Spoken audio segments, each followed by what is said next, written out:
میری بات کو یاد رکھنا، جب کوئی غلط کام کوئی آدمی کرے، جب کوئی کسی کی زمین دباوے، جب کوئی کسی پر ظلم کرے اور فوری اگر اللہ کی پکڑ نہ ہو تو آدمی دھوکے میں نہ پڑے، نہ معلوم پکڑ کی کون سی تاریخ مقرر ہے، جب وہ تاریخ آ جائے گی تو پھر آدمی بچ نہیں سکے۔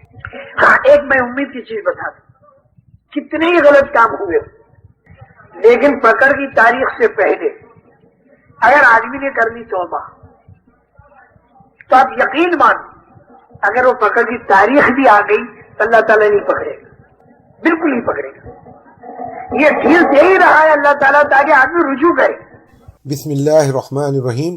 السلام علیکم ورحمۃ اللہ وبرکاتہ۔ انتہائی قابل احترام دوستو، آگے زیر سماعت آنے والے بیان میں حضرت مولانا محمد عمر پالنپوری صاحب رحمۃ اللہ علیہ نے اس بات کی وضاحت فرمائی ہے کہ اللہ رب العزت سے براہ راست مدد حاصل کرنے کے لیے دین کی محنت کا کرنا ضروری ہے۔ یہ بیان ٹیپ ریکارڈر کی کیسٹ سے ریکارڈ شدہ ہے، لہذا آواز بہت صاف نہیں ہے، مگر اس بیان میں انتہائی اہم موضوعات پر بات فرمائی ہے۔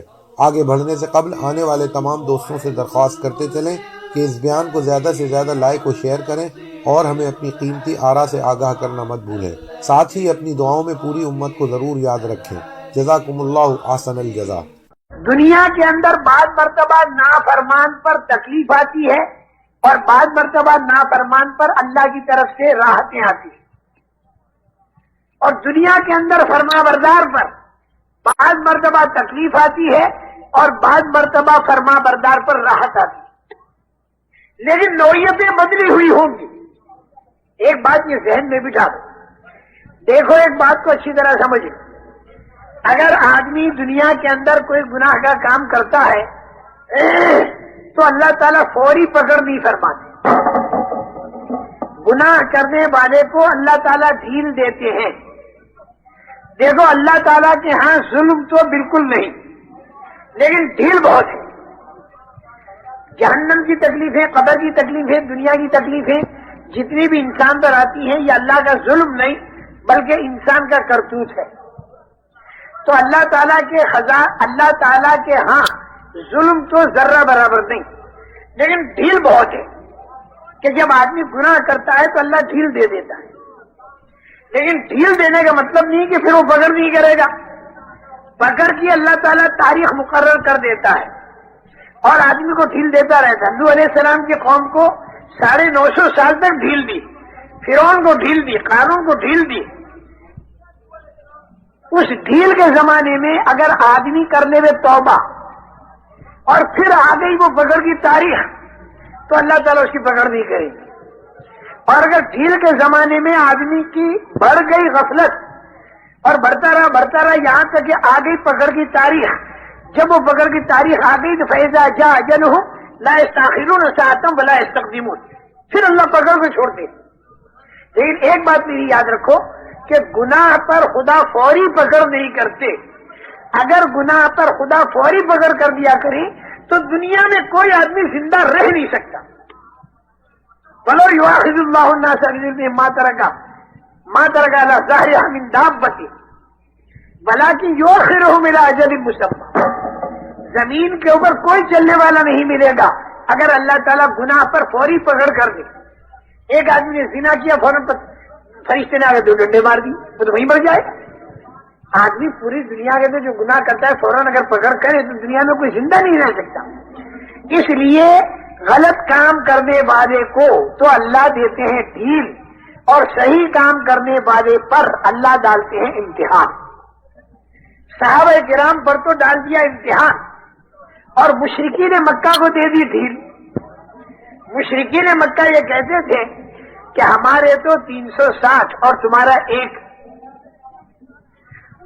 یعنی انہوں نے کہا ہماری کوانٹٹی زیادہ ہے اور تمہاری کوانٹٹی کم ہے، تمہاری تعداد کم ہے، ہماری تعداد زیادہ۔ صحابہ کرام رضوان اللہ اجمعین نے ان کو سمجھایا کہ کوانٹٹی اس وقت دیکھی جاتی ہے جب کوالٹی 1 ہو، یہاں کوالٹی بدلی ہوئی ہے۔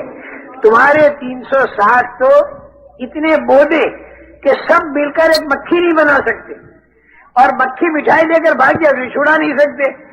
تعداد تو ان کی زیادہ ہے لیکن ہیں اتنے بودے، اور ہمارا ایک اللہ ہے لیکن وہ اتنا طاقت والا اللہ ہے کہ اس نے زمین آسمان چاند سورج بنائے، پھر جو اللہ کی تعریفیں انہوں نے شروع کی اور پھر جو اللہ کی بڑائی بیان کرنی شروع کی، اللہ کی بڑائی بیان کری۔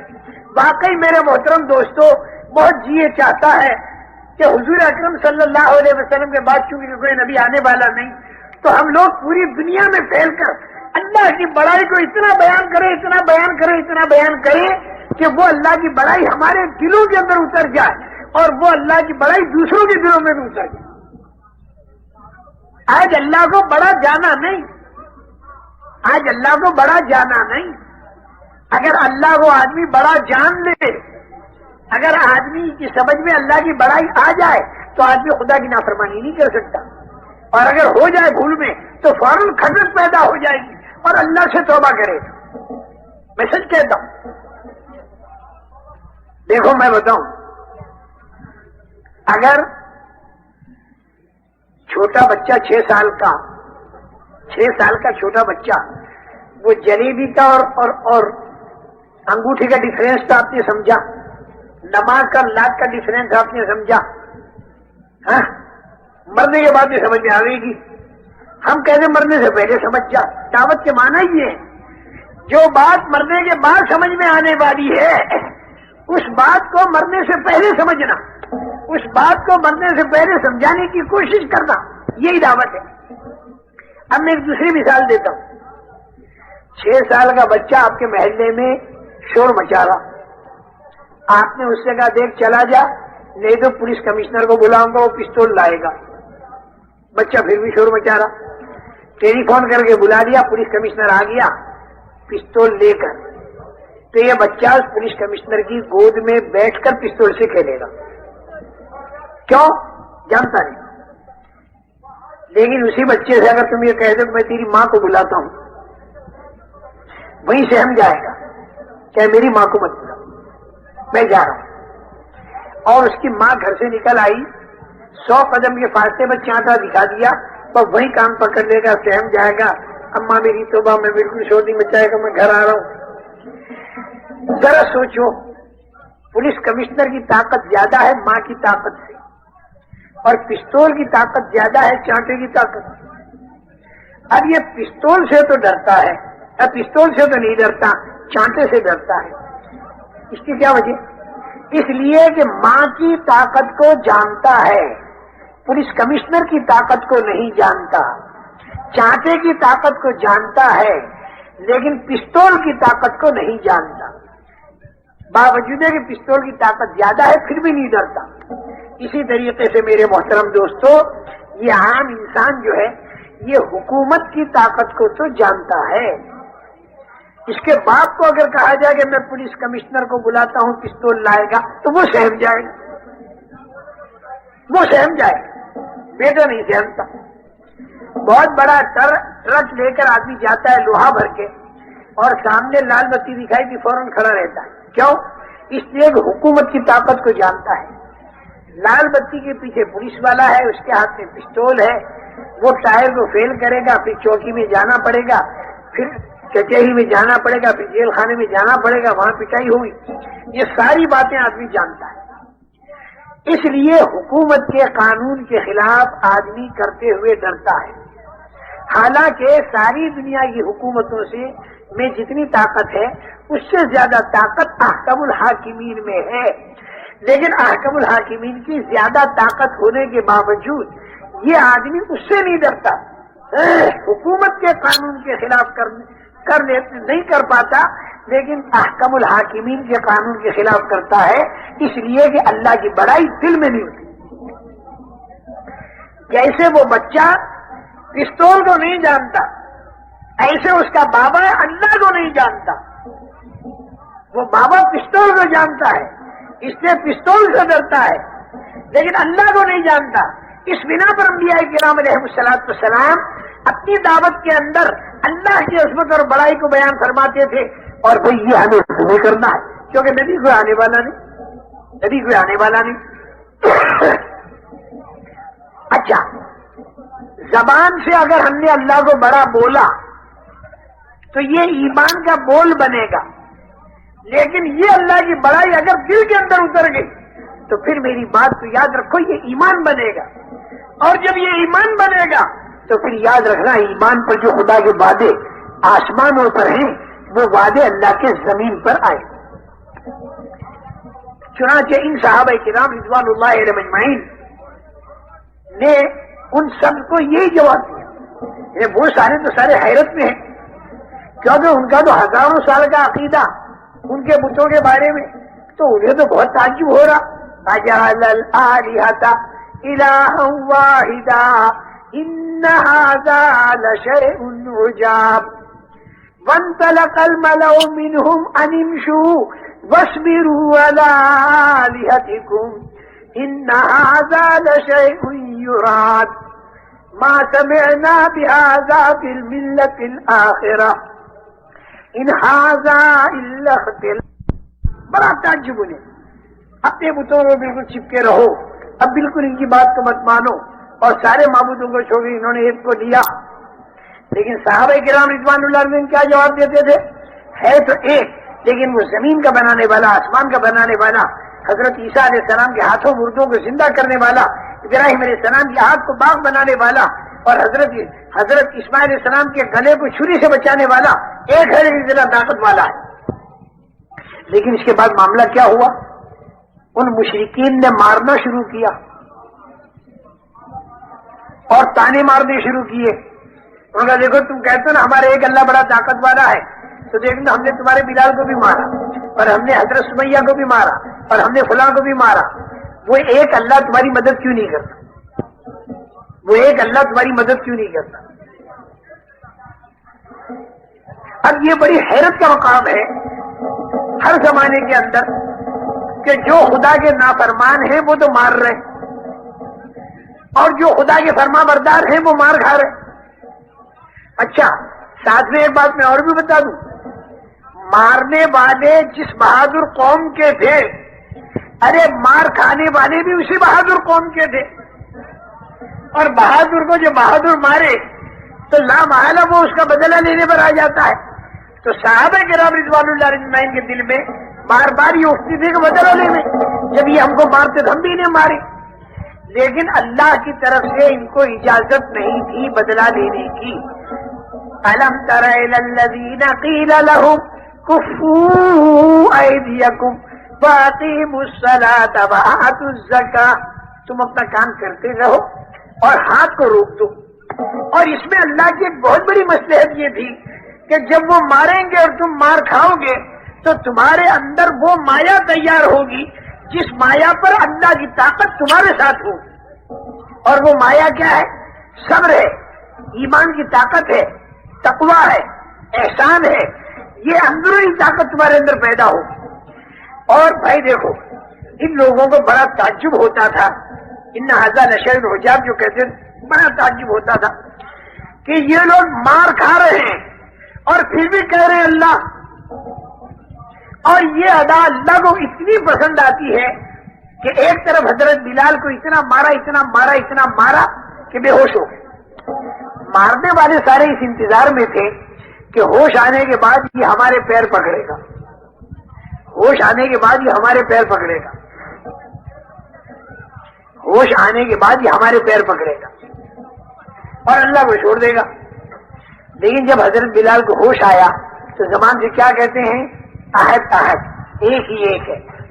انہیں تو یہ ادا تعجب میں ڈال رہی اور اللہ کو یہ ادا اتنی پسند آ رہی کہ یہ لوگ مصیبتوں کے اندر بھی اللہ ہی کو پکارتے.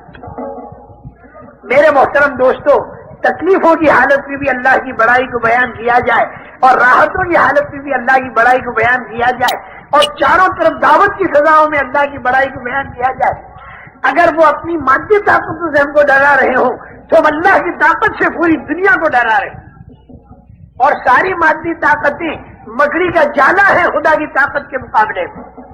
پورے عالم کے اندر ورب کا فکبر کی ایک فضا گونج رہی ہو اور ہر جگہ اللہ کی بڑائی بولی جا رہی ہو اور لوگ ہمیں تانے بھی مار رہے ہو کہ جس اللہ کو تم اتنا بڑا کہہ رہے ہو اس اللہ نے فلاں جگہ پر تمہاری مدد نہیں کی, فلاں جگہ پر تمہاری مدد نہیں کی. وہ تانے بھی ہم کھاتے چلے جائیں اور اللہ کی بڑائی کو بولتے چلے جائیں. حضرت بلال مار کھا کر بھی اللہ کی بڑائی کو بول رہے ہیں اور حضرت سمیہ جان دے رہی ہے اور یہ اپنے عمل سے ثابت کر رہی ہیں کہ میں جان دے سکتی ہوں لیکن میں ایمان نہیں دے سکتی۔ میرے محترم دوستو، جب اس طریقے سے اللہ کی بڑائی کو نامناسب ماحول کے اندر بھی بولتے رہے تو دلوں کے اندر اللہ کی عظمت آتی ہے، اور جب دلوں کے اندر اللہ کی بڑائی اتر آتی ہے نا تو اس کا نام ہے ایمان کی طاقت۔ تو پھر اللہ تعالیٰ آنکھوں سے اپنی مدد کو دکھاتا ہے۔ اللہ نے بدر میں لے جا کر آنکھوں سے مدد کو دکھا دیا، فرشتوں کو اترتا ہوا دیکھا، اور فرشتوں کے ذریعے اللہ تعالیٰ نے مدد فرمائی، ان کے اندر کی ممایا تیار ہو گئی۔ اس لیے میری بات کو یاد رکھنا، اللہ تعالیٰ گناہ کرنے والے کو ڈھیل دیتے ہیں اور پکڑ کی ایک تاریخ مقرر کرتے ہیں۔ میری بات کو یاد رکھنا، جب کوئی غلط کام کوئی آدمی کرے، جب کوئی کسی کی زمین دباوے، جب کوئی کسی پر ظلم کرے اور فوری اگر اللہ کی پکڑ نہ ہو تو آدمی دھوکے میں نہ پڑے، نہ معلوم پکڑ کی کون سی تاریخ مقرر ہے، جب وہ تاریخ آ جائے گی تو پھر آدمی بچ نہیں سکے گا۔ ہاں، ایک میں امید کی چیز بتا دوں، کتنے ہی غلط کام ہوئے ہو لیکن پکڑ کی تاریخ سے پہلے اگر آدمی نے کرنی توبہ تو آپ یقین مانو اگر وہ پکڑ کی تاریخ بھی آ گئی تو اللہ تعالیٰ نہیں پکڑے گا، بالکل نہیں پکڑے گا۔ یہ ڈھیل دے ہی رہا ہے اللہ تعالیٰ تاکہ آدمی رجوع کرے، تاکہ آدمی توبہ کرے۔ لعلہم یرجعون، آج خدا کہہ رہا کرے پلٹا کھا جا، اور جب آدمی پلٹا کھاتا ہے اور اللہ کی طرف توبہ کرتا ہے، رجوع کرتا ہے، تو اللہ کے روٹھے بندے جب اللہ کی طرف متوجہ ہوتے ہیں تو اللہ اتنے خوش ہوتے ہیں، اتنے خوش ہوتے ہیں، اتنے خوش ہوتے ہیں جس کی کوئی حد نہیں۔ رسول کریم صلی اللہ علیہ وسلم ایسا منظر کھینچتے ہیں، میں یہ اس امید پر کہہ رہا ہوں کہ سارا مجمع اور میں اور ہم سارے کے سارے اللہ کی طرف رجوع کریں، اور جتنی آج تک ہم سے غلطیاں ہو گئی ہم اپنے اللہ سے معافی مانگ لیں اور یہ طے کر دیں کہ اللہ آئندہ ہم غلط نہیں کریں گے۔ اس توبہ پر اللہ اتنا خوش ہوتا ہے، اتنا خوش ہوتا ہے کہ حضور اکرم صلی اللہ علیہ وسلم فرماتے ہیں کہ جیسے کسی دیہاتی کا جنگل بیابان میں اونٹ گم ہو جائے، کسی دیہاتی کا اونٹ گم ہو جائے، سارا کھانا پینے کا سامان اس اونٹ کے اوپر لدا ہوا تھا، اونٹ گم ہو گیا، تب یہ سمجھا میری موت آ گئی، ڈھونڈا نہیں ملا، اپنی جگہ پر آ کر مرنے کے لیے لیٹ گیا، تھوڑی دیر میں آنکھ کھلی تو اونٹ مل گیا اور اس کے اوپر سارا ساز و سامان بھی ہے۔ تو اس کو اتنی خوشی رسول کریم صلی اللہ علیہ وسلم اس دیہاتی کے خوشی کے منظر کھینچتے ہیں کہ اسے اتنی خوشی ہوئی کہ وہ بات الٹی کہہ رہا ہے۔ کیا کہہ رہا ہے زیادہ خوشی کے مارے؟ اے اللہ، میں تیرا کتنا اچھا رب ہوں، تو میرا کتنا اچھا بندہ ہے۔ جب آدمی زیادہ خوش ہوتا ہے تو بات الٹی کہہ دیتا ہے۔ میرے محترم دوستو، رسول کریم صلی اللہ علیہ وسلم منظر کھینچ رہے دیہاتی کو خوش ہونے کا، اور بعد بھی یوں فرما رہے ہیں کہ جو اللہ کا روٹھا بندہ اللہ کی طرف متوجہ ہو جائے، توبہ کرے، للہ افرح، اللہ تعالیٰ اس دیہاتی سے بھی زیادہ خوش ہوتے ہیں۔ جو دیہاتی اونٹ کے ملنے پر خوش ہوتا ہے اس سے زیادہ اللہ اپنے اس بندے سے خوش ہوتے ہیں جو روٹھا بندہ اللہ کی طرف متوجہ ہو جائے اور جو اللہ کی طرف توبہ کرے۔ اور میں ایک بات اور سمجھا دوں کہ جو بندے اللہ کے روٹھے بندوں کو اللہ سے ملا میں تو وہ بندے اللہ کے کتنے محبوب بنے گے۔ ملکوں میں جا جا کر، قوموں میں جا جا کر، جنوبی امریکہ میں جا جا کر، مختلف ملکوں میں جا جا کر، پیدل سفر کر کر کے، خوب خرچے کر کر کے، خوب کرائے خرچ کر کر کے، سردیاں برداشت کر کے، گرمیاں برداشت کر کے، یہ جو حضرات کی پیدل جماعتیں پھرتی ہیں، کبھی ادھر سے ادھر جاتی ہیں، کبھی ادھر سے ادھر آتی ہیں، اندرون ملک میں بھی جو جماعتیں پھرتی ہیں، گشت کے اندر کبھی کھیت میں جاتے ہیں، کبھی دکان پر جاتے ہیں، آدمی آپ کو برا بھلا کہتا ہے، اس کی سہتے ہیں، جھیلتے ہیں، لاتے ہیں، بٹھاتے ہیں، اس کی خوشامدیں کرتے ہیں، اور اس کا رجوع اللہ کی طرف ہو گیا۔ جب ایک روٹھا بندہ اللہ کی طرف متوجہ ہو جاتا ہے، اللہ اتنے خوش ہوتے ہیں، تو جو بندے روٹھے بندوں کو اللہ سے جوڑتے ہیں، اللہ سے توڑنے والوں کو جو اللہ سے جوڑتے ہیں، ان کا مقام اللہ کے نزدیک کتنا اونچا ہوگا یہ تو معلوم ہوگا مرنے کے بعد۔ اللہ ہمیں موت تک اخلاص کے ساتھ اس کام کے اندر لگائے رکھے۔ اس لیے میرے محترم دوستو، دیکھو میری بات کو سمجھ لو، غلط کام کرنے پر بھی اگر اللہ کی پکڑ نہ آئے تو یہ کوئی تعجب کی چیز نہیں. شروع کے اندر اللہ ڈھیل دیتے ہیں. قرآن میں ساری قوموں کے قصے بتائے لیکن وہ قومیں غفلت میں پڑی رہی اور جب وقت آیا تو تباہ اور برباد ہو گئے. الا قوم یونس، ایک قصہ اللہ نے حضرت یونس علیہ السلام کی قوم کا ایسا بتایا کہ ڈھیل ان کو بھی دے دی اللہ، وہ بھی بت پرست سے نافرمان تھے. لیکن اس وقت موعود کے آنے سے پہلے قصہ ان کا یہ ہوا، بڑا امید افزا قصہ ہے. ہم سب کے لیے بڑی امید اس قصے سے، ہم سب کے لیے بڑی امید ہے، چاہے ہم کتنے قصوروار ہوں لیکن اللہ کی طرف اگر رجوع کریں تو یہ الا قوم یونس والا جو قصہ ہے اس سے بڑی امید بن جاتی ہے. دوسری قوموں کے قصے تو یہ بتاتے ہیں کہ ڈھیل میں غفلت بڑھی، اللہ کی پکڑ آئی، اللہ کا عذاب آیا. فَإِذَا جَاءَ أَجَلُهُمْ لَا يَسْتَأْخِرُونَ سَاعَةً وَلَا يَسْتَقْدِمُونَ. لیکن یونس علیہ السلام کی قوم کے قصے نے یہ امید بندھا دی کہ اگر اس پکڑ کے آنے سے پہلے آدمی نے اپنا رخ موڑ لیا اور اللہ کی طرف متوجہ ہو گیا تو پھر میری بات کو یاد رکھو کہ اگر وہ تاریخ آ بھی گئی اللہ پکڑ نہیں کرے. حضرت یونس علیہ السلام نے بہت سمجھایا، قوم نے نہیں مانا. حضرت یونس علیہ السلام نے انہیں خبر دے دی اب تم نہیں مانتے تو 3 دن پر خدا کا عذاب تم پر آئے گا اگر تم نے نہیں مانا. دوسری قوموں پہ اسی طریقے سے آ گیا، جتنی مہلت تھی اس مہلت میں انہوں نے نہیں مانا، عذاب آ گیا. حضرت یونس علیہ السلام انہیں خبر دے کر یہاں سے چل دیے، بستی چھوڑ کے نکل گئے. اچھا بھائی، ابھی خدا کا عذاب اس قوم پر آیا نہیں تھا لیکن اس کے آثار ظاہر ہوئے. کیوں کہ عذاب آ جانے کے بعد پھر ہٹا نہیں کرتا. یہ خوب یاد رکھنا. اللہ بھائی مجھے بھی محفوظ رکھے، تمہیں بھی محفوظ رکھے. بہت ہی ڈر لگتا ہے، اللہ اپنے عذاب سے ہمیں بچاوے، دنیا کے بھی، قبر کے بھی، حشر کے بھی، جہنم کے بھی، ہر طرف کی پکڑ سے اللہ تعالیٰ ہمیں بچاوے. اس لیے بھائی اللہ کی پکڑ بہت بڑی پکڑ ہوتی ہے. اللہ بڑے تو ان کی پکڑ بھی بڑی، اللہ بڑے تو ان کے انعامات بھی بڑے. یہ قوم پر خدا کا عذاب ابھی آیا نہیں لیکن اس کے آثار ظاہر ہو گئے. یہ قوم سنبھل گئی اور انہوں نے سوچا جیسے اور قوموں پر آثار آ کر پھر عذاب آ گیا اور قومیں تباہ اور برباد ہو گئی، اب ہماری تباہی بربادی کا وقت آ گیا. لہذا ہم اللہ سے توبہ کریں. توبہ کرنے کے لیے حضرت یونس علیہ السلام کو تلاش کریں. حضرت یونس علیہ السلام کو تلاش کیا تو حضرت یونس علیہ السلام نہیں ملے. حضرت یونس علیہ السلام نہیں ملے، وہ تو نکل چکے تھے. اب قوم نے کہا نبی تو مل نہیں رہے، ہم نے توبہ نہ کی تو ہم پر تو خدا کا عذاب آگے تباہ کر دے گا. نبی کہہ کر گیا کہ اگر تم نہیں مانتے تو 3 دن پر خدا کا عذاب آئے گا. ساری قوم کے مرد، عورتیں، بچے اور ان کے جانور سب کو لے کر باہر نکل گئے، سب کو لے کر باہر نکل گئے اور باہر نکل کر خوب گر گرا کر اللہ سے توبہ کی کہ اللہ تیرے نبی یونس کو ہم نے نبی مانا، تجھے ایک مانا، اور جو ان کے اندر خرابی شرک وغیرہ کی تھی اس نے سب سے توبہ کر دی. میرے محترم دوستو، ان پر سے خدا کا عذاب ٹل گیا. فآمنوا فمتعناہم الی حین. موت تک کی انہیں، موت تک ان کے لیے جب ایمان لے آئے تو پھر وہ عذاب نہیں آئے. قرآن نے الا قوم یونس، سوائے حضرت یونس کے قوم کے. یہ قصہ جب میں پڑھتا ہوں مجھے اتنا مزہ آتا ہے اور اتنی امید اللہ کی رحمت سے بن جاتی ہے. یوں تو ڈر لگا رہتا ہے کہ بھائی اپنے سے کوئی غلطی ہوئی اور اللہ تعالیٰ پکڑ نہیں کر رہے تو کہیں یہ ڈھیل میں نہ آ رہا ہو، اور پھر جب پکڑ کریں گے تو پھر بڑی مشکل ہوگی، بڑی مصیبت ہوگی.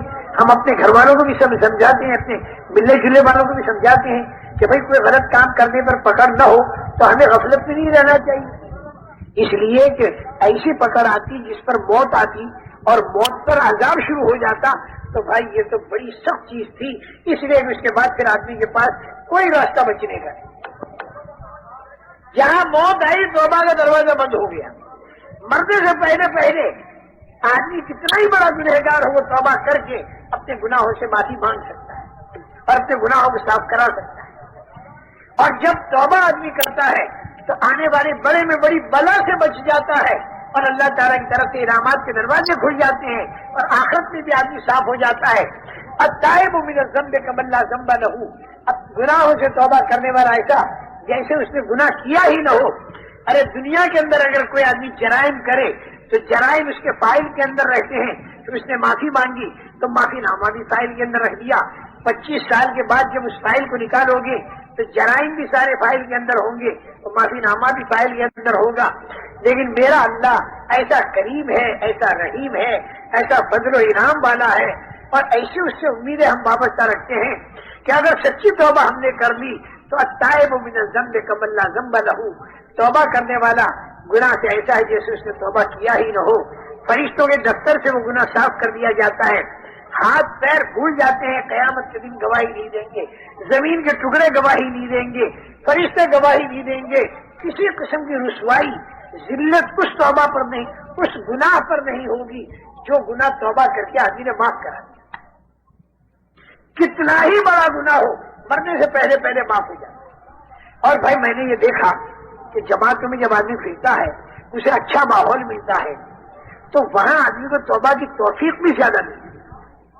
میں نے بہت لوگوں کو دیکھا, میرے سامنے تو بے حساب آدمی ایسے ہیں کہ جو جماعتوں میں پھرے اور پھر جو اللہ نے ان کو توبہ کی توفیق دی اور پھر جو انہوں نے توبائیں کی ہیں ایسی ایسی توبائیں.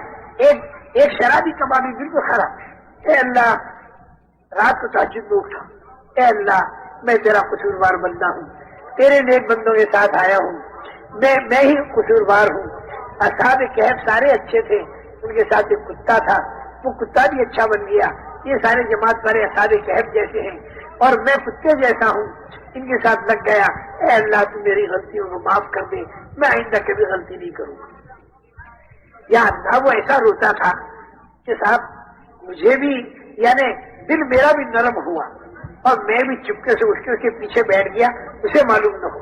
رات کا اندھیرا تھا اور وہ اپنے مولا کے سامنے گر گرا رہا تھا. ہم ہی لوگ اسے گشت سے لائے تھے, گشت میں ہم ہی لوگ لائے تھے. لیکن بھائی جتنا آدمی اندھیرے میں سے آتا ہے تھوڑا سا اجازہ بھی اسے مل جائے تو اس کی قدر کر لیتا ہے. بہت رویا, بہت رویا, اور میں بھی اس کے پیچھے بیٹھا ہوا روتا رہا. لیکن اس کے رونے سے بھی رونا آیا.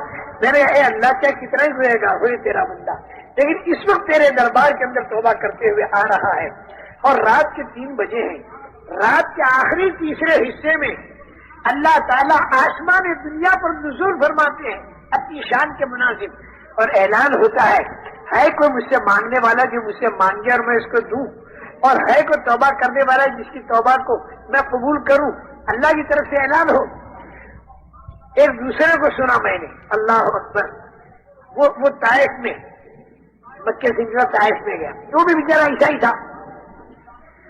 وہ یوں کہہ رہا تھا کہ اللہ یہ جتنے لوگ ہیں, کسی کو عمرے کا سہارا, کسی کو حج کا سہارا, کسی کو تیرے ذکر کا سہارا, کسی کو علم کا سہارا, کسی کو تبلیغ کا سہارا, کسی کو نمازوں کا سہارا, اور اے اللہ میں ہی ایک بے سہارا ہوں. اصل میں وہ بیچارہ ڈھول باجا بجانے والا تھا جس کو ہماری زبان میں ہجرا کہتے ہیں, وہ اس قسم کا تھا بیچارہ. لیکن وہ مردوں کے کپڑے پہنے ہوئے تھا, مردوں جیسا دکھائی دیتا تھا. وہ ہمارے ساتھ چلا تو وہ بیچارہ یوں کہتا تھا کیا میرا ذکر اور کیا میری تلاوت اور کیا میرا عمرہ اور کیا میرا حج, یہ تو ان لوگوں کا ہے جو آئے ہیں, ان کے پاس یہ سارے اعمال کے سہارے ہیں. اے اللہ میں ہی ایک بے سہارا ہوں اور تو بے سہاروں کا سہارا ہے. اے اللہ تو میرا سہارا بن جا اور میری غلطیوں کو معاف کر. اور یہ تو حدیث میں بھی آتا ہے, یا عماد ملا عماد لہو ویا سند ملا سند لہو ویا حفظ الضعفاء ویا کنز الفقراء ویا عظیم الرجا ویا منقذ الحلقہ ویا منجی الغرقہ. اے بے سہاروں کے سہارے تو ہمارا سہارا بن جا. سارا مجمع ذہن میں بٹھا دے, مرنے سے پہلے پہلے ہمارے لیے موقع ہے. اللہ کی طرف رجوع کر دے گا اور توبہ کر دے گا. اور یہ جو دعوت کی فضا ہے, اس دعوت کی فضا میں ایک تو آدمی خالی زبان سے کہتے اللہ میری توبہ, یہ توبہ کا بول ہے, توبہ نہیں. تالا کھولنے کے لیے آدمی زبان سے کہے کنجی تو تالا نہیں کھولتا, وہ تو کنجی لا کر کھولے. جس توبہ پر گناہ معاف ہوتے ہیں اس میں 4 باتیں ضروری ہیں. ایک تو یہ کہ آدمی میں صحیح ندامت شرمندگی، اے اللہ میں تیرا قصوروار بنتا ہوں. دوسرے یہ کہ جس وقت توبہ کر رہا ہے اس وقت وہ گناہ میں ملوث نہ ہو. اور تیسرے یہ کہ آئندہ کے بارے میں طے کرے کہ میں غلط نہیں کروں گا. اور چوتھے یہ کہ پہلے جتنا گناہ ہو چکا اس کی تلافی جتنی شریعت میں مطلوب ہے وہ تلافی کرے. نمازیں رہ گئی تو پڑھ لے، روزے رہ گئے تو وہ رکھ لے، 10 سال حج فرض ہوئے ہو گئے اب تک حج نہیں کیا، اب کر لے حج. زکات 5 سال کی نہیں دیتی تو اب دے دے. کسی کی زمین دبائی تو واپس کر دے، کسی کی غیبت کی تھی تو معافی مانگ لے، کسی کا دل دکھایا تو معافی مانگ لے.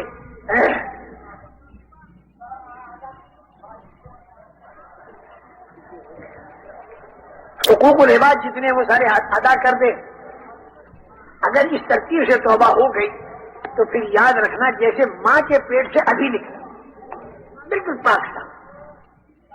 اور وہ آگے جا کے پھر گناہ کرنے لگے پھر توبہ کرنے، مرنے سے پہلے توبہ کے دروازے کھلے ہوئے.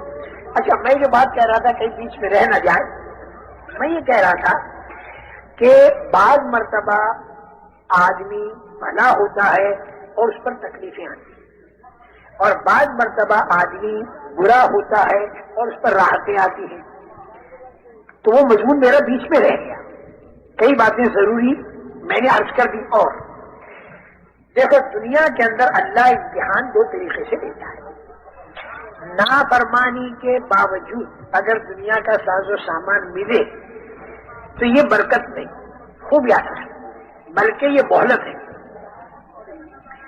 یعنی یہ خدا کا قہر ہے بصورت مہر، یعنی بتاشے میں زہر. خوب دکان چل رہی باوجود نافرمانیوں کے، تو یہ تو بہت گھبرانے کی چیز ہے. ایک آدمی کہنے کا میری دکان میں بڑی برکت ہے، میں نے کہا نافرمانی تو نہیں. بولے نافرمانی کے بعد دکان چل نہیں سکتی. تو میں نے کہا نافرمانی کے ساتھ برکت ہو نہیں سکتی. میں نے کہا میرے تو ہو رہی. میں نے کہا کیا ہو رہی؟ میں نے کہا آمدنی بہت ہو رہی. میں نے کہا دیکھ آمدنی کا بہت ہونا برکت نہیں. قارون کی بھی آمدنی بہت تھی. نافرمانی کے ساتھ جو آمدنی بہت ہو تو اس کی مثال ایسی ہے جیسے ایک آدمی جس کو فائلیریا کی بیماری ہو گئی.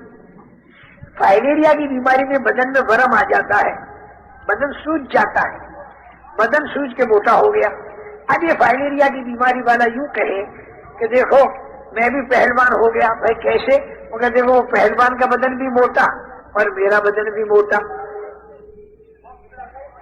دیکھو وہ فرما بردار حضرت سلیمان علیہ السلام، داؤد علیہ السلام صاحب، ان کے پاس بھی مال دولت بہت تھی، اور جب قارون فرعون کے پاس بھی مال دولت بہت تھی. بھائی قارون فرعون کے پاس تو نافرمانی کے ساتھ تھی، اور سلیمان علیہ السلام اور داؤد علیہ السلام کو فرما برداری کے ساتھ تھی. اور فرما بردار کو اگر اللہ تعالیٰ ساز و سامان دے تو وہ ایسا ہے جیسے پہلوان، اور نافرمان کو اگر اللہ ساز و سامان دے تو وہ ایسا ہے جیسے فائلیریا کی بیماری والا. فائلیریا کی بیماری والے کا بدن بھی موٹا، تو اس کا آپ سمجھاؤ گے کہ تیرا بدن ہے برمیلا اور پہلوان کا بدن ہے گٹھیلا. فرما بردار کے ساتھ ملنے والی نعمتیں جیسے پہلوان کا گٹھیلا بدن، اور نافرمانی کے ساتھ ملنے والا ساز و سامان نعمت کہتے ہوئے میں ذرا ڈر رہا ہوں، اگرچہ انعام کا حدیث میں بھی آتا ہے. تو نافرمان کو ملنے والا ساز و سامان یہ ایسا ہے جیسے برمیلا بدن. یہ 2 مثالیں یاد رکھنا، دیکھنا زندگی بھر کام آئی.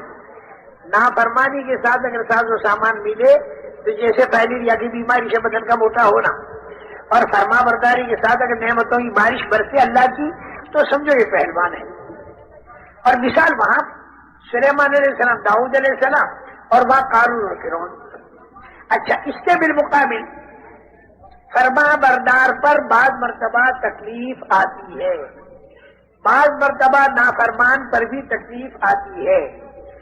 نافرمان پر جو تکلیف آتی ہے وہ آتی ہے بطور عذاب کے، اور فرما بردار پر جو تکلیف آتی ہے وہ آتی ہے بطور ابتلا کے. قرآن پاک میں فرما برداروں پر جو تکلیفیں آئیں ہر جگہ آپ دیکھو گے وہاں پر لفظ ابتلا یا اسی کے قریب کا لفظ ملے گا. حضرت ابراہیم علیہ السلام کے بارے میں وَإِذِ ابْتَلَىٰ إِبْرَاهِيمَ رَبُّهُ بِكَلِمَاتٍ فَأَتَمَّهُنَّ. حضرت ابراہیم علیہ السلام بڑی تکلیفیں آئیں, اس کو قرآن نے ابتلا کہا. اچھا, احد کے اندر جو تکلیفیں صحابہ کرام رضوان اللہ اجمعین پر آئیں تو اس کو بھی اللہ تعالیٰ نے ابتلا کہا. خندق کے اندر جو تکلیفیں آئیں اس کو بھی اللہ تعالیٰ نے ابتلا کہا. هُنَالِكَ ابْتُلِيَ الْمُؤْمِنُونَ وَزُلْزِلُوا زِلْزَالًا شَدِيدًا. یہ خندق کے قصے کو کہا اللہ تعالیٰ نے. اور احد کے بارے میں اللہ نے کیا کہا؟ لِيَبْتَلِيَكُمْ, اللہ نے تمہیں ابتلا میں ڈال دیا. ایسے عام مسلمانوں کے بارے میں جو فرما بردار ہیں ان کے بارے میں اللہ کیا کہتے ہیں؟ وَلَنَبْلُوَنَّكُمْ, ضرور بھی ضرور ہم تمہیں آزمائیں گے.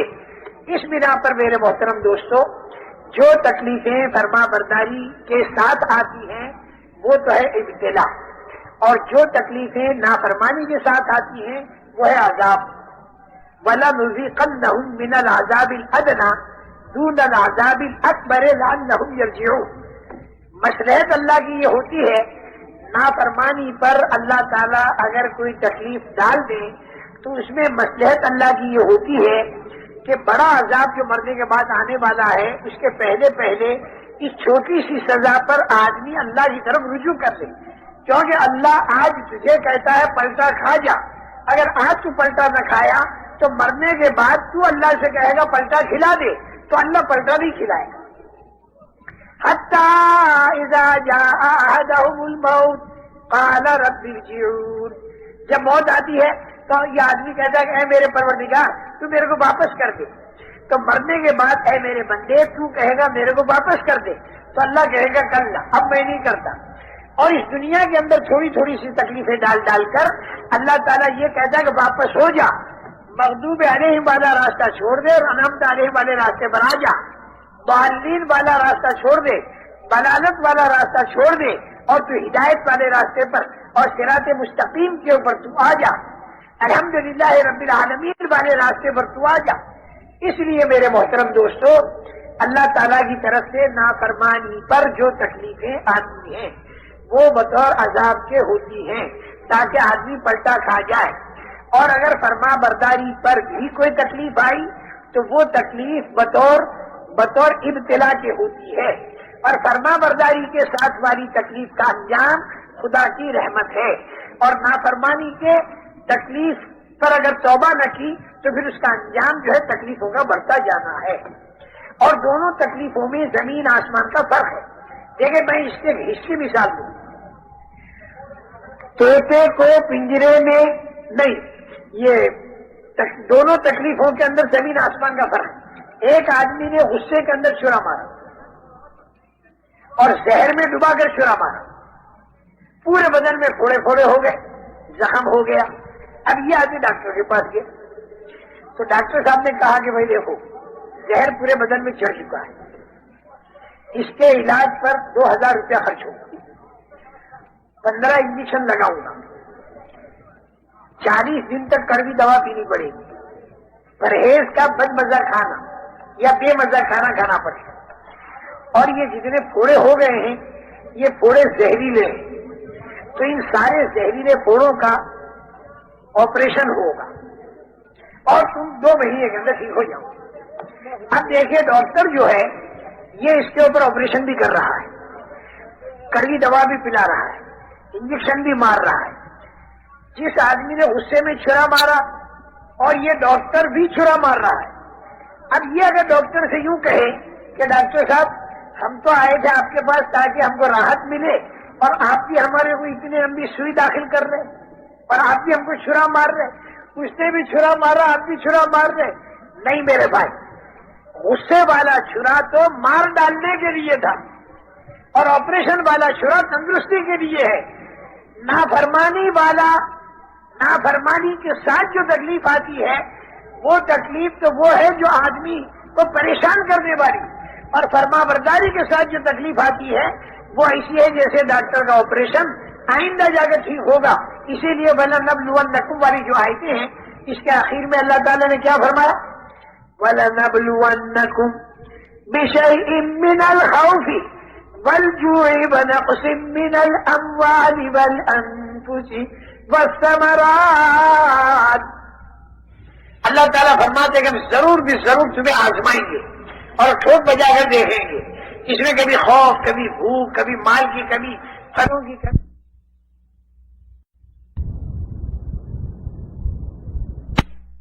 اور ٹھوک بجا کر دیکھیں گے. اس میں کبھی خوف، کبھی بھوک، کبھی مال کی کمی، پھلوں کی کمی، جان کی کمی. لیکن آگے کیا فرماتے؟ وَبَشِّرِ الصَّابِرِينَ الَّذِينَ إِذَا أَصَابَتْهُم مُّصِيبَةٌ قَالُوا إِنَّا لِلَّهِ وَإِنَّا إِلَيْهِ رَاجِعُونَ. صبر کرنے والوں کو اور جھیلنے والوں کو خوشخبری سنا دو کہ جب ان کے اوپر کوئی تکلیف آتی ہے تو وہ یہ کہتے ہیں کہ انا للہ و انا الیہ راجعون. ہم اللہ کے ہیں اور اللہ کی طرف جانے والے. اگر ہمارا مال لوٹا تو وہ بھی اللہ کی طرف چلا گیا، دکان پر آگ لگائی تو وہ بھی اللہ کی طرف چلی گئی، رشتے داروں کو مار دیا تو وہ بھی اللہ کی طرف چلا گیا، اور مجھے بھی اللہ کی طرف جانا ہے اور اللہ ہی مجھے اس کا بدلہ دے گا. پہلے جہاز سے جدے کی طرف بیوی اور بچے روانہ ہو گئے، دوسرے جہاز سے ماں اور باپ روانہ ہو گئے، تیسرے جہاز سے ساز و سامان گیا، چوتھے جہاز سے چچا اور ماموں گئے، اور پانچویں جہاز سے کرنسی گئی، اور ساتویں جہاز سے مجھے جانا. تو ہر آدمی یوں کہے گا جو فلاں فلاں تو پہنچ گئے، فلاں فلاں تو پہنچ گئے. تو بھائی جو کچھ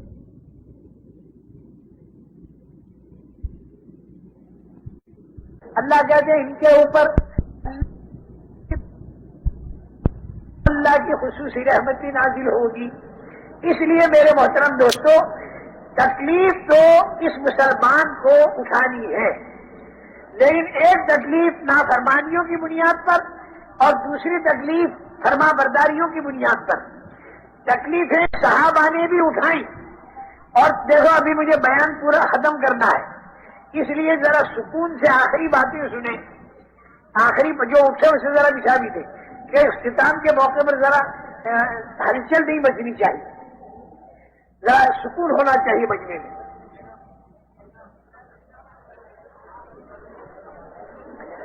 دیکھو تکلیفیں صحابہ نے بھی اٹھائیں اور تکلیفیں آج بھی امت اٹھا رہی ہے، لیکن آج امت کی پریشانیاں بڑھ رہی ہیں اور بے دینی پھیل رہی ہے. اور صحابہ کی تکلیفوں کے اٹھانے پر اللہ کی رحمتیں نازل ہوئی اور ایمان دنیا میں پھیلا، اور اتنا پھیلا کہ اس وقت میں تو رشتہ دار تک ماننے کو تیار نہیں تھے. رسول کریم صلی اللہ علیہ وسلم کے رشتہ دار تک ماننے کو تیار نہیں تھے. 13 سال تک لڑائیاں کرتے رہے، اور مدینہ منورہ جب آپ تشریف لے گئے تو بدر، احد اور خندق 5 سال تک وہاں پر بھی لڑائیاں کرتے رہے. وہ طریقہ جو پورے عالم کے اندر پہنچانا ہے، اس طریقے کو رشتہ دار ماننے کو تیار نہیں تھے. لیکن ان تکلیفوں کا نتیجہ یہ نکلا کہ آج لاکھوں کی مقدار میں تو اس مجمع میں بیٹھے اور کروڑوں کی مقدار میں پورے عالم میں پھیلے ہوئے. عتبہ اور شیبہ جو رشتہ داریوں کے اندر بھی تھے، دور سے گئی رشتہ داریاں بھی تھیں، وہ تو مقابلہ کر رہے ہیں. اور شکر ہے اللہ کا، خوش نصیبی ہے اللہ جل جلالہ و منوالہ کی طرف سے ہماری سعادت مندی اور خوش نصیبی ہے کہ باوجود کہ ہم حضور اکرم صلی اللہ علیہ وسلم سے ہزاروں میل دور ہیں اور 1400 سال دور ہیں، لیکن جب ہماری آنکھ کھلتی ہے تو ہماری زبانوں پر اشہد ان لا الہ الا اللہ و اشہد ان محمد رسول اللہ. یہ نتیجہ ہے ان تکلیفوں کا. آج جو تکلیف امت اٹھا رہی، اس کے نتیجے میں تو دنیا میں دہریت کو قوت پہنچ رہی اور امت کی بلائیں اور زیادہ بڑھ رہی. صحابہ نے جو تکلیفیں اٹھائیں، اس پر پورے عالم میں ایمان پھیلا، اور اس کے ساتھ ساتھ میں خدا کی رحمت برسی. بس آخری میری بات سمجھ لو، دونوں تکلیفوں میں فرق کیا ہے. آج کی تکلیف تو اللہ کے احکامات توڑنے کی بنیاد پر آ رہی. پورے عالم کے اندر، امت کے اندر سے دینداری نکل گئی، جس کے بارے میں حضور اکرم صلی اللہ علیہ وسلم یہ فرماتے ہیں اذا تبايعتم بالعينة واخذتم اذناب البقر ورضيتم بالزرع وتركتم الجهاد سلط الله عليكم ذلا لا ينزعه حتى ترجعوا الى دينكم. جب تمہاری تجارتیں غلط ہو جائیں اور جب تم بیلوں کی دموں کو پکڑنے لگو اور جب تم کھیتیوں پر راضی ہو جاؤ اور جب تم اللہ کے دین کی جد و جہد کو چھوڑ بیٹھو تو حضور اکرم صلی اللہ علیہ وسلم فرماتے ہیں کہ تمہارے اوپر اللہ تعالیٰ ذلت کو مسلط کرے گا اور وہ ذلت اس وقت تک نہیں ہٹے گی جب تک کہ تم اپنے دین پر نہ آ جاؤ، یعنی دین کی محنت پر نہ آ جاؤ. دین ایکم کا لفظ حدیث میں ہے اور اے الی جہادکم کا جو لفظ ہے وہ اس کی تشریح لکھنے والے نے کہا ہے. میرے محترم دوستو، صحابہ کرام رضوان اللہ علیہم اجمعین نے دعوت کا کام کیا، اس کے لیے طرح طرح کی تکلیفیں اٹھائیں، تکلیفیں اٹھا کر اللہ سے دعا مانگی. اللہ تعالیٰ نے وہ دن دکھایا کہ 10,000 کے مجمع کو لے کر رسول کریم صلی اللہ علیہ وسلم مکہ مکرمہ کی طرف روانہ ہوئے، کیونکہ صلح حدیبیہ کا جو معاہدہ تھا وہ مکے کے مشرکین نے توڑ دیا. صلح حدیبیہ والا معاہدہ مشرکین مکہ نے توڑ دیا. مکہ مکرمہ میں جب دعوت دی جاتی تھی تو وہاں پر بھی اعتراضات، یہاں پر مجبور ہو کر انہوں نے صلح کی تو یہ صلح کو توڑ دیا. تو رسول کریم صلی اللہ علیہ وسلم مکہ مکرمہ کی طرف 10,000 کا مجمع لے کر گئے تو مکے کے جتنے بے ایمان اور کافر اور مشرک تھے وہ سارے کے سارے خوب ڈرے اور انہوں نے یہ سوچا کہ 13 سال مکے کے، 8 سال مدینے کے، 21 سال کی بڑھاس یہ سارے مسلمان آج نکالیں گے اور ہمارے کو خوب قتل کریں گے اور بوٹیاں ہماری نوچی جائیں گی. یہ ان کو ڈر تھا. ابو سفیان جاسوسی کے لیے نکلے، مشرکین کی طرف سے 2 آدمی اور بھی لیے.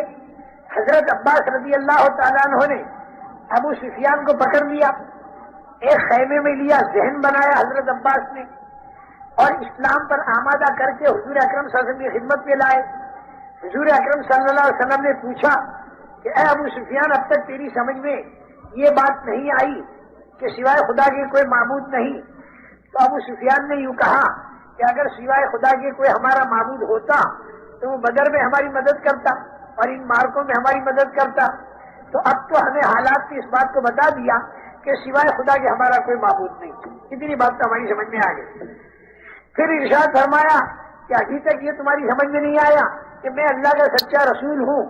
تو ابو سفیان نے یوں کہا کہ آپ یہ بات جو ہے یہ دل کو نہیں اتر رہی، یہ بات ہمارے دل کو نہیں اتر رہی، کیونکہ شروع سے یہ لوگ حضور اکرم صلی اللہ علیہ وسلم پر مختلف لائن کی باتیں کرتے آئے، مختلف لائن کی باتیں. تمہارے جو داداؤں کے دادا لؤئی ہیں انہیں زندہ کر کے دکھاؤ. یہ جو تم کہتے ہیں نا مرنے کے بعد زندہ ہوں گے، تو مرنے کے بعد کیسے زندہ ہوگا؟ وہ لؤئی کو زندہ کر کے دکھا دو اور وہ زندہ ہو کر اور گواہی دے دے تمہاری نبوت. جس کو میں نے بیچ میں چھوڑ دیا کہ جس وقت آدمی، اس وقت میں آدمی 5.25 فٹ کا ماں کے پیٹ سے جب آیا تھا تو 1 بارش کا، ماں کے پیٹ میں چند انگل کا، اور اس کے پہلے منی کے 2 قطرے، اور اس کے پہلے غذا کے اندر پھیلا ہوا یہ انسان، کیونکہ غذا سے منی بنتی ہے، اور غذا سے پہلے یہ انسان کہاں بکھرا ہوا تھا؟ سورج کی کرنوں میں، ہوا کی لہروں میں، بارش کے قطروں میں، چاند کی روشنی میں، تاروں کی تاثیر میں، زمین کے ذرات میں، کھاد کی گندگی میں یہ انسان بکھرا ہوا تھا. اس بکھرے ہوئے انسان کو اللہ نے سمیٹا، اناج کی شکل دے دی، مرد عورت نے کھایا تو منی کی شکل دے دی، دونوں ملے تو انسان کی شکل دے دی. حالانکہ سورج کروڑوں میل دور ہے، چاند لاکھوں میل دور ہے. جب لاکھوں کروڑوں میل کے ذرات کو جمع کر کے اللہ تعالیٰ نے اس انسان کو بنا کر زندہ کیا، تو جب یہ انسان مرا اور قبر کے اندر اسے دفن کیا اور 3 بائی 7 فٹ کے اندر اس کے ذرات محدود ہو گئے، یا زیادہ سے زیادہ سینکڑوں میل اس کے ذرات چلے گئے اگر اسے راکھ بنا کر اڑایا گیا، تو جو اللہ لاکھوں کروڑوں میل سے اس انسان کے ذرات کو جمع کر کے اور انسان بنا کے زندہ کر چکا، تو کیا قیامت کے دن یہ اللہ دوبارہ اس کے ذرات کو جمع کر کے زندہ نہیں کر سکتا؟ ضرور کرے گا اور پورا حساب لے گا، اور آگے جنت اور جہنم کے منظر آئیں گے۔ یہ بات رسول کریم صلی اللہ علیہ وسلم جو فرماتے تھے تو وہ یہ کہتے تھے کہ لؤئی جو آپ کا داداؤں کا دادا وہ زندہ ہو کر آپ کی رسالت کو کہے تو ہم مان سکتے ہیں، ورنہ نہیں مان سکتے۔ اس قدر شدت کے ساتھ مخالفت کی۔ لیکن جب حضور اکرم صلی اللہ علیہ وسلم فاتحانہ داخل ہوئے، ابو سفیان یہاں پر آ کر اٹک گیا۔ آپ کو اللہ کا رسول ماننے میں اب تک میرا جی نہیں مانتا۔ حضرت عباس ابو سفیان کو پھر لے گئے اور تنہائی میں اسے سمجھایا کہ جب تک حضرت محمد صلی اللہ علیہ وسلم کو تو اللہ کا رسول نہیں مانے گا اس وقت تک تو مسلمان نہیں بن سکتا اور تیری نجات ہو نہیں سکتی۔ چنانچہ اس نے اسے بھی مان لیا۔ حضرت عباس رضی اللہ تعالیٰ عنہ نے حضور اکرم صلی اللہ علیہ وسلم کے کان میں یوں کہا، اللہ کے نبی یہ چودھری ہے اور چودھری جو ہے وہ اکرام چاہا کرتی ہے، آپ ذرا ان کا تھوڑا سا اکرام کر دیں۔ حضور اکرم صلی اللہ علیہ وسلم نے ابو سفیان سے یوں کہا کہ ابو سفیان جو آدمی تیرے گھر میں داخل ہو جائے اسے امن ہے۔ ابو سفیان بھی چودھری آدمی، ابو سفیان نے یوں کہا، اب تو حضرت ابو سفیان رضی اللہ تعالیٰ عنہ بن گئے۔ انہوں نے یوں کہا کہ حضرت آپ تو بڑے آدمی ہیں اور امن اتنا چھوٹا، صرف میرا گھر تو بہت چھوٹا، آپ تھوڑے آدمیوں کا امن دے رہے۔ تو حضور پاک صلی اللہ علیہ وسلم نے فرمایا کہ جو آدمی مسجد حرام میں داخل ہو اسے بھی امن ہے۔ تو حضرت ابو سفیان نے یوں کہا کہ حضرت اب بھی کم لوگوں کا آپ امن دے رہے، آپ کی شان تو بہت بڑی ہے۔ تو حضور پاک صلی اللہ علیہ وسلم نے فرمایا کہ من اغلق بابہ فہو آمن، جو آدمی اپنے گھر کے اندر اپنے گھر کا دروازہ اندر سے بند کر دے اسے بھی امن ہے۔ تو ابو سفیان کا واہ واہ واہ واہ، یہ آپ کی شان کے مناسب امن ہے، اب بہت سے کو امن مل گیا۔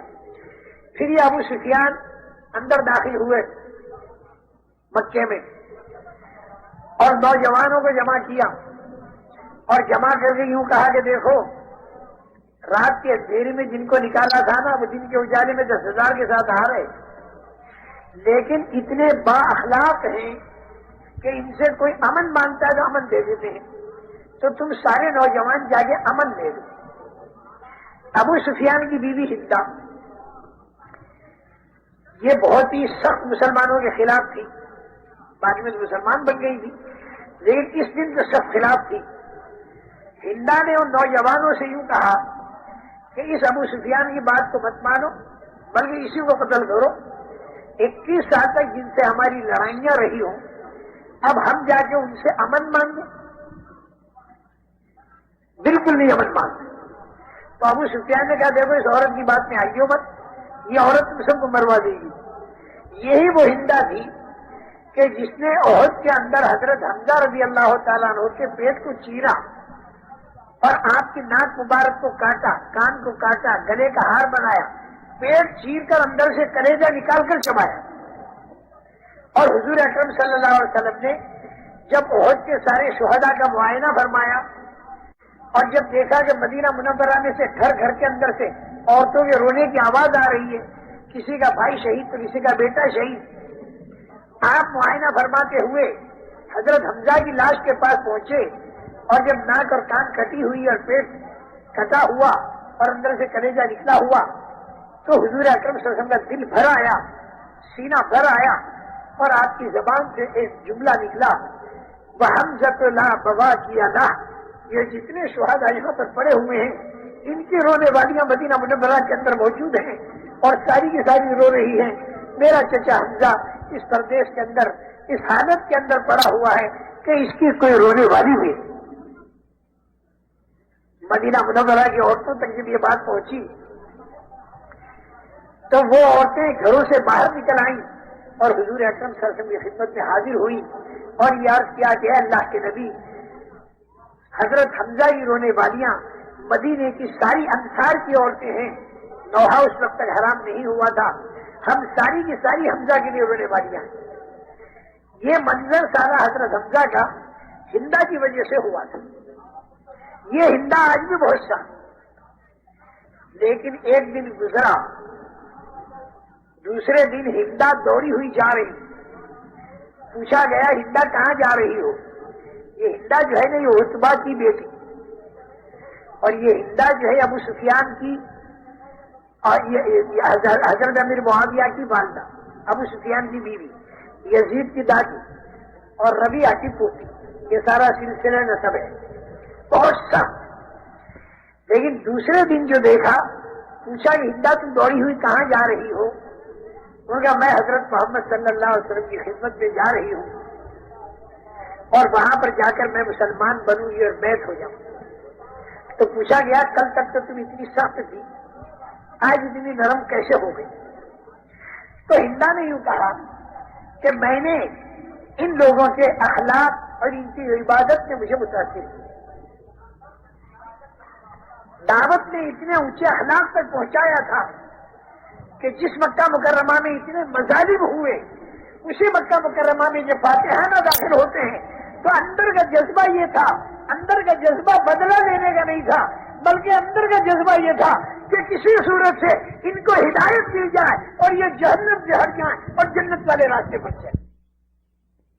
حضرت خالد کے کانوں پر پڑی ہے کہ اس کے بعد میں حضرت خالد کا بھی دل پسیجا اور مدینہ منورہ پہنچے ہیں، جا کے مسلمان بنے ہیں اور سارے مدینے والوں نے ان کا استقبال کیا ہے۔ حالانکہ گھر گھر کے اندر کوہرام مچا ہوا تھا اور گھر گھر کے اندر رونا مچا ہوا تھا، ان لوگوں کے دلوں میں بدلہ لینا تھا ہی نہیں، ان کے دلوں میں یہ تھا کہ کسی صورت سے ہدایت ان کے دل میں اتر جائے اور یہ مرنے کے بعد عذاب قبر کے اندر مبتلا نہ ہو اور یہ جہنم میں نہ جائے۔ اللہ نے یوں کہا کہ میرا ذہن تو یہ تھا کہ خوب گانے ہوں گے کیونکہ مکہ فتح ہوا ہے، باجے بجائے جائیں گے، ڈھول بجائے جائیں گے اور مردوں کو قتل کیا جائے گا اور مکہ مکرمہ کی گلیوں کے اندر خون کے اندر لاشیں تڑپ رہی ہوں گی اور بچے کی عورتوں کی اس میں دریاں ہو رہی ہوں گی۔ آج تو مکے میں یہ سب کچھ ہونے والا ہے کیونکہ یہ مسلمان 21 سال کی بھڑاس نکالے، کیونکہ جو مظالم ان مسلمانوں پر کیے گئے ہیں یہ مسلمان اسے بھول نہیں سکتے، مظلوم بھی نہیں بھول سکتا اور ظالم بھی نہیں بھول سکتا۔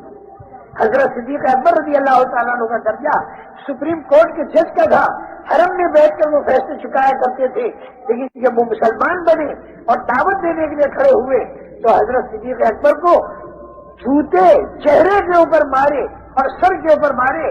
سپریم کورٹ کے جج کو چہرے کے اوپر جب جوتے مارے جا رہے ہوں اس مقام پر کہ جس مقام پر بیٹھ کر وہ انصاف دیا کرتا، یہ وہ مکہ مکرمہ تھا کہ جہاں پر حضور اکرم صلی اللہ علیہ وسلم کے چہرے اندر پر تھوکا کرتے تھے اور آپ کی پیٹھ مبارک پر مٹی ڈالا کرتے تھے۔